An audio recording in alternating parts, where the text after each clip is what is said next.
Fleet Anti-Terrorist Security Company Europe นาวิกโยธินสหรัฐกองร้อยรักษาความปลอดภัยต่อต้านการก่อการร้ายทัพเรือภาคพื้นยุโรป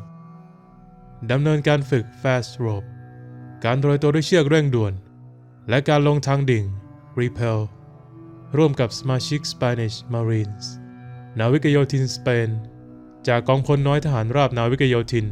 ทัพเรือที่ 3 กองพันยกพลขึ้นบกที่ 1 Marine Infantry Brigade 3rd Armada 1st Landing Battalion บน Naval Station Rota สเปน20 กันยายน 2022 Rota สเปน17 ตุลาคม 2022 US Marines ดำเนินการฝึกร่วมกับ Spanish Marines และ Italian Marines จาก Brigade San Marco กองพลน้อย San Marco ใน Sierra del Retin และ Naval Station Rota ประเทศสเปน US Marine Fleet Anti-Terrorist Security Company Europe ฝึกลงทางดิ่งจากหอโรยตัวในระหว่างการฝึกภายใต้รหัส Lisa Azul ใน Sierra del Retin ทำการฝึกยิงกระสุนจริงและการสู้รบไม่สังหารชีวิต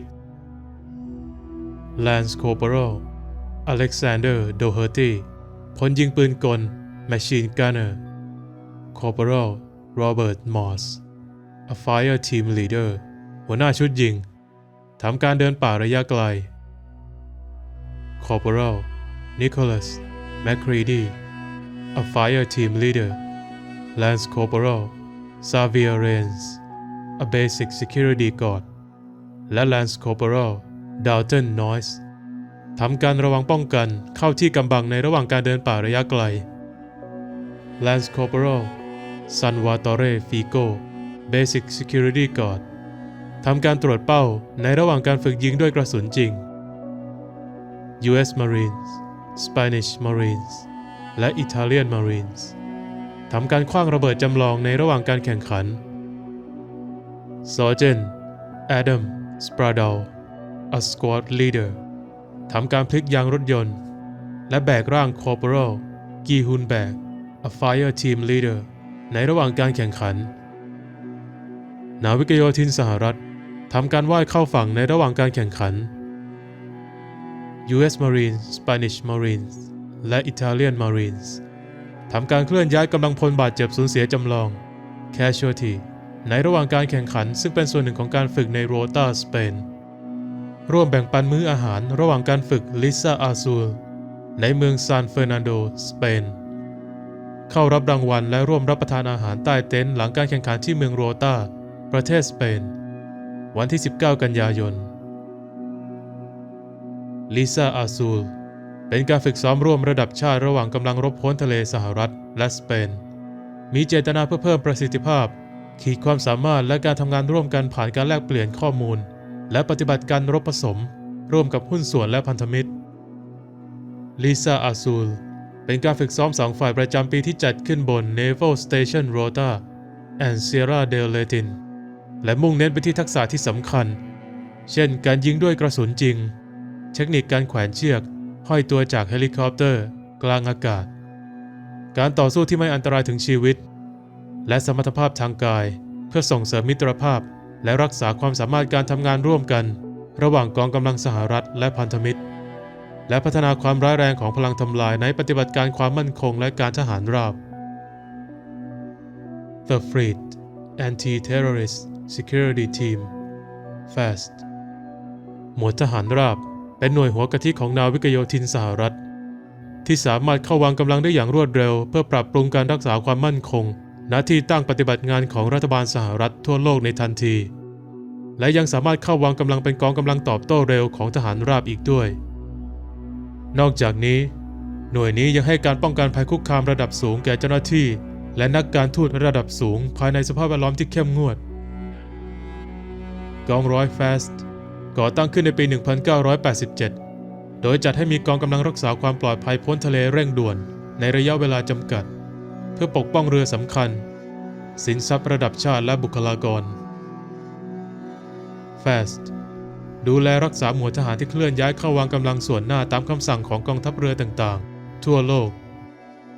และครอบครองกองกำลังเตือนภัยจากฐานในสหรัฐที่สามารถตอบสนองต่อเหตุฉุกเฉินที่คาดไม่ถึงทั่วโลกได้อย่างรวดเร็วกองร้อย FAST แต่ละแห่งมียุทธภัณฑ์และฝึกฝนด้วยอาวุธที่ล้ำสมัยที่สุดและปัจจุบันประกอบด้วยนาวิกโยธินประมาณ500นาย FAST รักษาความพร้อมในระดับสูงเพื่อดำเนินปฏิบัติการฉุกเฉินที่มีระยะเวลาจำกัดโดยแจ้งให้ทราบล่วงหน้า FAST ของ USMC จัดหาหน่วยป้องกันและต่อต้านการก่อการร้ายเป็นกำลังรบเฉพาะทาง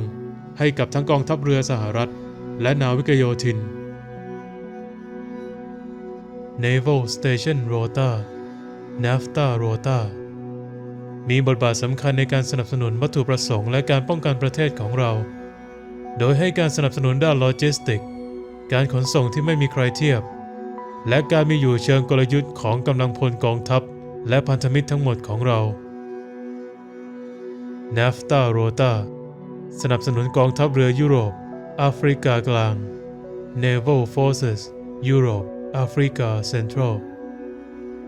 ลำดับความสำคัญเชิงกลยุทธ์ของทัพเรือที่ 6 และผู้บัญชาการรบโดยจัดหาสิ่งอำนวยความสะดวกในสนามบินและท่าเรือการรักษาความปลอดภัยการป้องกันกองกำลังการสนับสนุนด้านโลจิสติกส์การสนับสนุนด้านการบริหารและบริการฉุกเฉินแก่กองกำลังสหรัฐและเนโตทั้งหมด NAVFTA Rota ที่ตั้งทหารซึ่งตั้งอยู่บนฐานทัพเรือสเปนขนาด 6,100 เอเคอร์ให้การสนับสนุนด้านการขนส่งสินค้าเชื้อเพลิงและโลจิสติกส์การส่งกำลังบำรุงทางทหารแก่หน่วยต่างๆที่เปลี่ยนเครื่องหรือการต่อเครื่องผ่านภูมิภาคโดยสนับสนุนเรือของสหรัฐและเนโตด้วยท่าเรือที่ใช้งานอยู่ 3 แห่งเครื่องบินของกองทัพเรือและกองทัพอากาศสหรัฐพร้อมสนามบินขนาด 670 เอเคอร์และโรงงานผลิตอาวุธและเชื้อเพลิงที่ใหญ่ที่สุดในยุโรป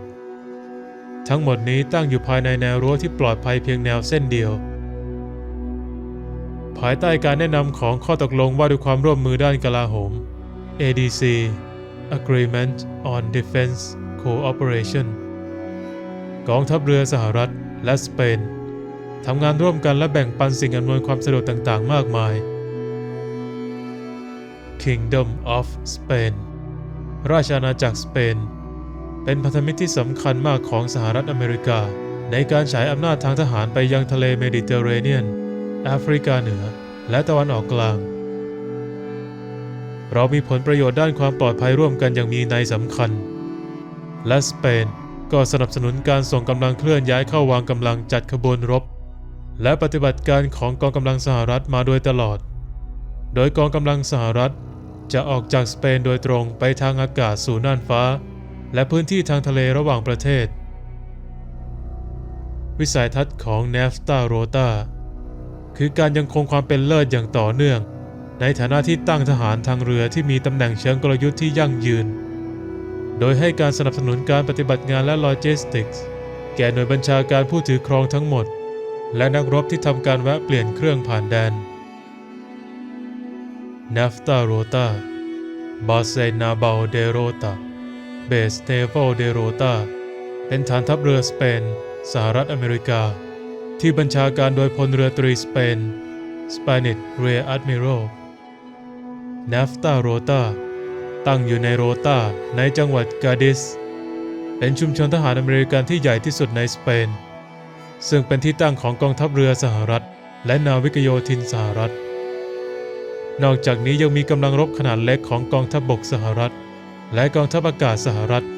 อยู่บนฐานแห่งนี้ Naval Station Rota เป็นที่ตั้งของสนามบินและท่าเรือเดินทะเลสนามบินมักทำให้ฐานถูกระบุอย่างไม่ถูกต้องว่าเป็นสถานีการบินนาวีโรตา Naval Air Station Rota ฐานนี้เป็นที่ตั้งหน่วยบัญชาการของผู้บังคับการกิจกรรมกองทัพเรือสหรัฐในสเปนรวมถึงเป็นประตูหลักสำหรับเที่ยวบินของกองบัญชาการเคลื่อนที่ทางอากาศสู่ยุโรป Naval Station Rota เป็นยุทธปัจจัยตั้งอยู่ใกล้ช่องแคบยิบรอลตาร์ และเป็นจุดกึ่งกลางระหว่างสหรัฐอเมริกาและเอเชียตะวันตกเฉียงใต้ Southwest Asia เนื่องจากทำเลที่ตั้งดีเยี่ยมฐานทัพสามารถให้การสนับสนุนอันล้ำค่าแก่หน่วยกองเรือที่ 6 ของสหรัฐในทะเลเมดิเตอร์เรเนียนและหน่วยบัญชาการเคลื่อนที่ทางอากาศของกองทัพอากาศสหรัฐ U.S. Air Force Air Mobility Command ที่เปลี่ยนเครื่องไปยังเยอรมนีและเอเชียตะวันตกเฉียงใต้ฐานทัพและหน่วยบัญชาการผู้ถือครองตั้งอยู่ภายในขอบเขตของฐานทัพเรือเดโรตา Base Naval de Rota ของสเปนขนาด 6,100 เอเคอร์ 25 ตารางกิโลเมตรภายใต้การแนะนำของข้อตกลงความร่วมมือด้านกลาโหมกองทัพเรือสหรัฐและสเปนทำงานร่วมกันและแบ่งปันสิ่งอำนวยความสะดวกต่างๆมากมาย U.S. Navy กองทัพเรือสหรัฐมีหน้าที่รับผิดชอบในการดูแลรักษาโครงสร้างพื้นฐานของสถานีรวมถึงสนามบินขนาด 670 เอเคอร์ 2.7 กิโลเมตรท่าเรือที่ใช้งานอยู่ 3 แห่งสิ่งอำนวยความสะดวก 426 แห่งและบ้านพักสำหรับครอบครัว 806 ยูนิตจากสถานีทัพเรือโรตาสเปนอุปกรณ์ที่ทำหน้าที่แปลงสัญญาณทางไฟฟ้าทางด้านเอาต์พุตที่ได้จาก Transducer ให้เป็นสัญญาณมาตรฐาน VLF Transmitter Guadama ซึ่งใช้ Torreta de Guadama อาคารสูงในสเปนหรือ Torre de los Americanos เป็นเสาวิทยุสูง 380 เมตรที่สร้างขึ้นโดยกองทัพเรือสหรัฐซึ่งเป็นโครงสร้างที่มนุษย์สร้างขึ้นที่สูงที่สุดในสหภาพยุโรปเป็นเสาอากาศได้รับการควบคุมทางไกลการจัดการสัตว์รบกวนดำเนินการโดยบุคลากรของกองทัพเรือร่วมกับผู้รับเหมาในท้องถิ่นซึ่งต้องได้รับอนุญาตจากประเทศเจ้าภาพสเปน AFN Rota American Forces Network Europe U.S. Navy Video by Petty Officer Second Class Jeff Sherman เรียบเรียงและแปลโดยวนาลีฮันเตอร์